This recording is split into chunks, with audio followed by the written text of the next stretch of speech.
Summers are supposed to be warm, fun, and relaxing. But not this one. What started as a simple weekend camping trip turned into something I can't explain, and I'm not the only one who came back changed. Last August, a few friends and I, Jake, Maddie, and Chris, decided to take a weekend off and go camping in a remote part of northern Maine. We found this place called Black Hollow Ridge. Barely anything online about it. No reviews, no trail guides, just a few grainy photos on a forgotten camping forum. That should have been our first red flag, but the photos looked beautiful. Isolated pine forest, a small lake, and nothing but trees for miles. So we packed our tents, grabbed enough food and gear for 2 nights, and drove up early Friday morning. The drive took us through increasingly narrow roads, eventually turning into gravel, then dirt. No cell signal. The last hour felt like we were completely off-grid. Around 3 p.m., we reached the clearing, a small, circular meadow with tall grass and a fire ring made of old stones. No other cars, no signs of life, just the sounds of birds and the wind through the trees. It was peaceful. For a little while, we set up camp, pitched the tents in a rough circle around the fire pit, and started getting settled. Jake joked that this looked like the kind of place you'd hear about in a missing persons documentary. We all laughed, but it sat wrong with me. That night, we made a fire, roasted hot dogs, told stupid stories.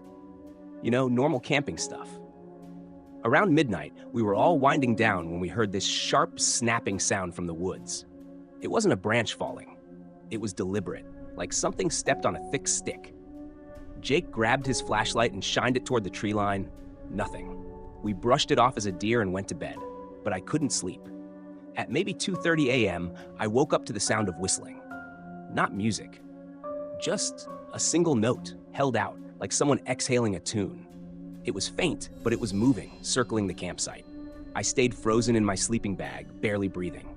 After about 5 minutes, it stopped. I eventually drifted off, convincing myself it was just the wind. The next morning, Maddie said she heard it too, but louder. She thought it was right outside her tent.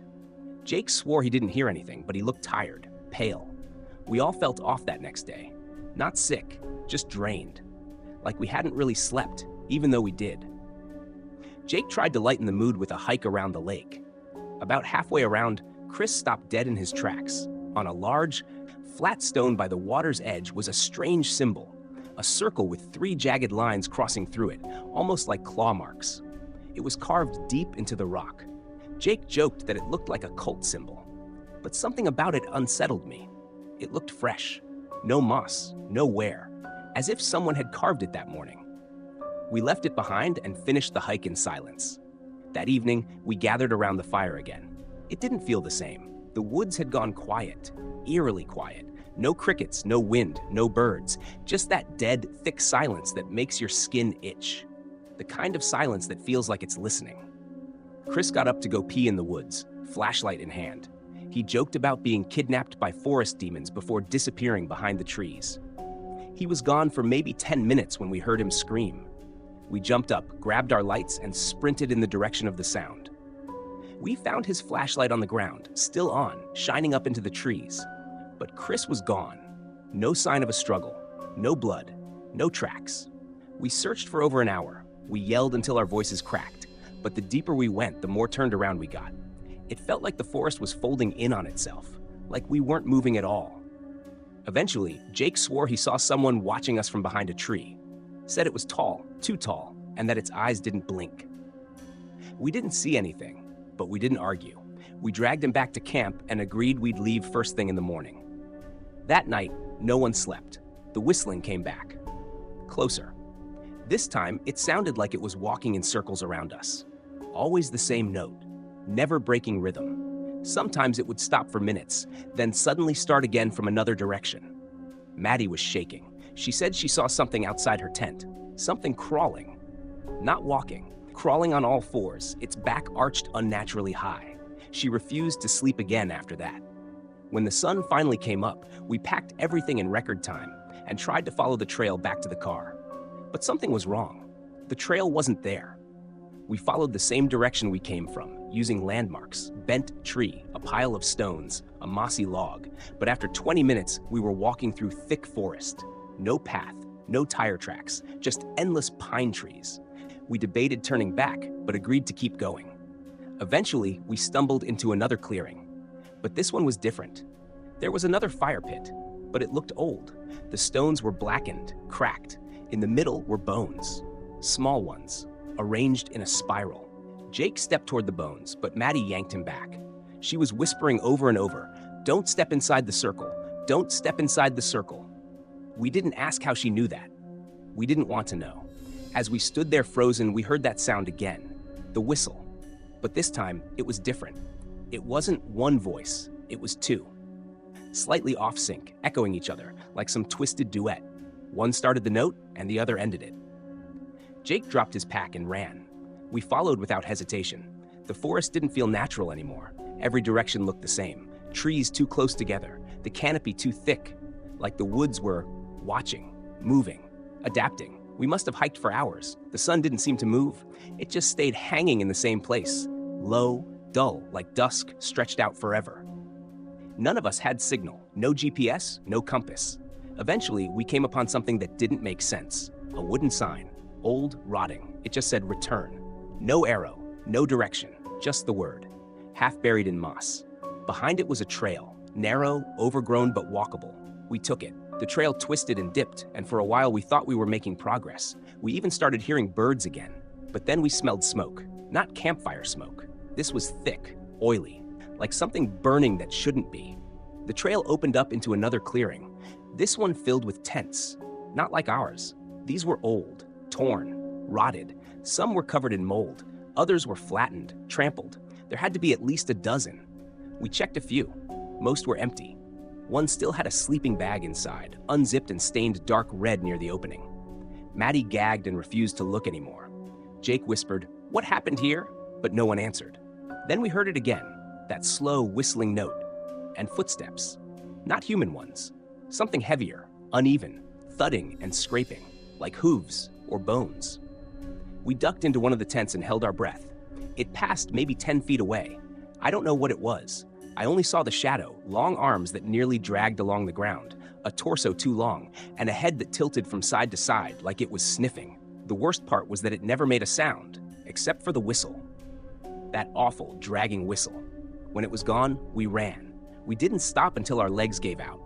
We collapsed near a small creek, gasping, too tired to scream. That's when Jake noticed it. On the tree beside the water, carved deep into the bark, was that same symbol again, the circle. The 3 jagged lines. Maddie sat down hard and started crying. We all knew what it meant. We weren't getting out. That night, we didn't make a fire. We didn't talk. We just sat, staring into the dark.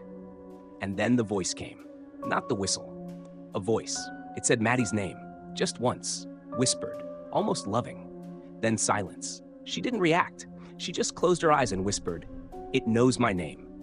I didn't sleep that night. None of us did. The next morning, Jake was gone. No note. No sound, just gone. His pack was still there, his shoes were missing. We searched the area, no footprints, no broken branches. It was like he stood up and vanished into thin air. That broke something in us. Maddie stopped talking, just sat by the water, hugging her knees. I was too afraid to cry, afraid something would hear it. I decided we had to move, to keep walking. So I grabbed Maddie's hand and pulled her up. We walked for what felt like days. No food, barely any water, and then, like waking from a nightmare, we saw a road, a real paved road. I don't know how we found it. It just appeared. A ranger's truck came by maybe 10 minutes later. I waved him down, sobbing. He didn't ask many questions, just helped us in and drove us to a small outpost. We told them everything. Chris missing, Jake gone, the symbol, the voice. One ranger asked what part of the forest we were in. When I said Black Hollow Ridge, he stiffened. Then he told us something I'll never forget. That place burned down in 1992. Massive forest fire. Took days to contain. The area's been sealed off ever since. I asked him how that could be. We camped there. We saw the lake, the trail. He just looked at me and said, "People still go missing in those woods, even now." They sent search crews for Chris and Jake, but nothing was found. A week later, I got a call. One of the rangers had gone missing during the search. He was last seen near the same area. The case was closed a month later. They called it undetermined cause. Maddie and I tried to go back to normal life after that, but nothing was the same. She barely spoke to anyone, eventually moved away. No goodbye. Just gone. I heard from a friend she was living somewhere in New Mexico, off-grid, doesn't use her real name anymore. As for me, I've never stopped looking. Not for Jake or Chris. I know they're not coming back. I mean, looking for answers. I've gone deep into forums, old message boards, scanned archives and park ranger reports. I've found stories, fragments, people whispering about the Black Hollow symbol, the spiral of bones, the endless woods. Some of the accounts go back over 100 years. Different locations, different times, same details. A whistle in the dark, a circle with 3 slashes, people disappearing into thin air. Sightings of a thing that crawls on all 4s but moves like it's remembering how to be human. One story in particular chilled me. A woman from Vermont posted back in 2007, said she and her husband were camping in an isolated part of the Green Mountains. Heard the whistling. Found the same symbol carved on a tree. Her husband vanished the next morning. She barely made it out. She ended the post with a warning. It doesn't live in the forest. It is the forest. I haven't been able to find her since. The post is archived now, but her account's been deleted. Sometimes I wonder if I brought something back with me. A few nights ago, I woke up to the sound of my bedroom window creaking open. No wind, no storm, just the soft creak, followed by that same low whistle. I froze. I couldn't move. My chest felt heavy, like something was pressing down on me. The whistle circled my room, slowly, mockingly, then faded. The next morning, I found the symbol again, not on a tree this time, but scratched into the inside of my closet door. I live in an apartment, 4th floor, no balcony. I painted over it. That night, it was back, this time on my bathroom mirror. Written in the fog, even though I hadn't used the shower. I don't know what it wants, but I think it remembers me. I've stopped sleeping. I keep all the lights on. Moved out of my apartment, crashed at a friend's house. But it doesn't matter. Wherever I go, it follows. There's one last thing. I went back to that forum where the Vermont woman had posted. I scrolled through the archived thread. Most of the usernames were gone, but one stuck out. It was Chris's. Not just the same name, his exact username. One I recognized from when we used to play games together. He had posted 2 weeks after we came back. Just a single comment on a different thread. No story, no explanation, just 4 words. I'm not really gone. I reported it, tried to trace the IP, nothing came up. Then the account disappeared again. I don't know what that means. I don't know if it was him or something pretending to be him. But I'm telling this story now because I think people need to know. This place, this thing, is real. It hides in the forgotten corners of maps, in forests with no trails, in whispers and memories that slip through the cracks of logic. It's patient, it watches. And when it finds you, it doesn't always take you right away. Sometimes it just marks you, sometimes it waits. So if you ever go hiking or camping or road tripping this summer and you find yourself somewhere off the beaten path, somewhere not on Google Maps, and you see a symbol, a circle with 3 lines through it, leave. Don't camp.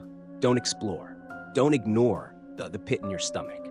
Because once it starts whistling, it already knows your name.